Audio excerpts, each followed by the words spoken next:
విజయవాడలో 2 రోజులుగా కురుస్తున్న వర్షాలకి రోడ్లపై నీరు పొంగి ప్రవహిస్తోంది. మోకాల లోతు నీరు రావడంతో రాకపోకలకు తీవ్ర అంతరాయం ఏర్పడింది. ముఖ్యంగా సింగ్ నగర్, మొగల్రాజపురం, ఈఎస్ఐ, గుణదల రోడ్లపై వరద ప్రవహిస్తోంది. తాజా పరిస్థితిని మా ప్రతినిధి శివ అందిస్తారు. 2 రోజులుగా కురుస్తున్న వర్షానికి విజయవాడలో చినుకుబడితే చెత్తడిగా మారింది. ప్రస్తుతం విజయవాడ ఈఎస్ఐ హాస్పిటల్ సమీపంలో కూడా మోకాళ్ల లోతు నీరుకు చేరుకున్న పరిస్థితి కనిపిస్తూ ఉంది. ఎక్కడ చూసినా కానీ నీరు, డ్రైనేజీలు ఉప్పొంగటం, వరద నీరంతా చేరుకోవటం, డ్రైనేజీ అస్తవ్యస్తంగా మారిపోయిన పరిస్థితి విజయవాడలో కనిపిస్తూ ఉంది.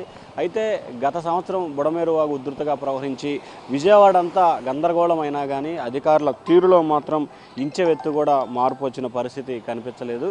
కనీసం అధికారులలో మార్పులు కానీ లేకపోతే ఇంకో రకమైన చర్యలు ఎక్కడా కూడా కనిపించట్లేదు. సాక్షాత్తు మంత్రి నారాయణ విజయవాడలో పర్యటించి ఏర్పాట్లని పర్యవేక్షించి ఎక్కడా ఎటువంటి ఇబ్బందులు లేకుండా చూసుకోవాలని చెప్పి హెచ్చరికలు జారీ చేసినా కానీ విజయవాడ కార్పొరేషన్ సిబ్బంది మాత్రం నిర్లక్ష్యానికి కనిపిస్తుంది. మనం చూసుకోవచ్చు, పూర్తి స్థాయిలో డ్రైనేజ్ అంతా కూడా పొంగి పొర్లి రోడ్ల మీదకు వస్తున్న పరిస్థితి కనిపిస్తూ ఉంది.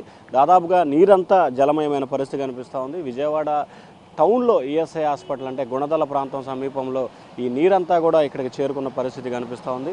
ఒకవైపు వర్షాలు పడుతున్నాయి, ఇంకొక వైపు అధికారులు అప్రమత్త లేని పరిస్థితి పూర్తి స్థాయిలో కూడా కనిపిస్తున్న పరిస్థితి కనిపిస్తూ ఉంది. ముఖ్యంగా విజయవాడలో గత 2 రోజులుగా అంటే నిన్న, మొన్న, ఈరోజు కురుస్తున్న వర్షాలకు సంబంధించి కూడా చాలా ఇబ్బందులు పడుతున్న పరిస్థితి కనిపిస్తూ ఉంది.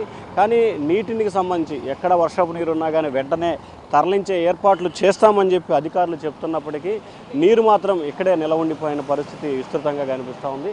సో మొత్తం మీద చూసుకుంటే విజయవాడ పరిసర ప్రాంతాల్లో వర్షం కురుస్తున్న తీరు తీవ్ర స్థాయిలో కూడా ఇబ్బందికర పరిస్థితి ఏర్పడుతుంది. ప్రజలు రావడానికి కూడా ఇబ్బందులు పడుతున్న పరిస్థితి కూడా ఎక్కువగా కనిపిస్తూ ఉంది.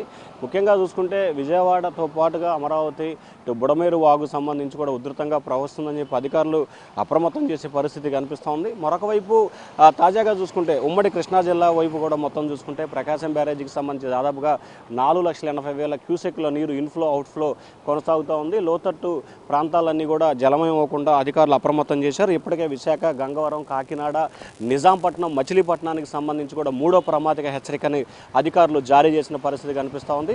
వాతావరణ శాఖ అప్రమత్తం చేస్తూ జిల్లా స్థాయి అధికారులు ఎప్పటికప్పుడు అప్రమత్తంగా ఉండాలని చెప్పి అధికారులు అయితే విస్తరిస్తున్న పరిస్థితి కనిపిస్తూ ఉంది. మరొక వైపు విజయవాడలో మాత్రం ఈరోజు ఉదయం నుంచి పెద్దగా వర్షం లేదని చెప్పుకోవాలి. కానీ రోడ్లన్నీ కూడా జలమయమైన పరిస్థితి కనిపిస్తూ ఉంది. Voter studio.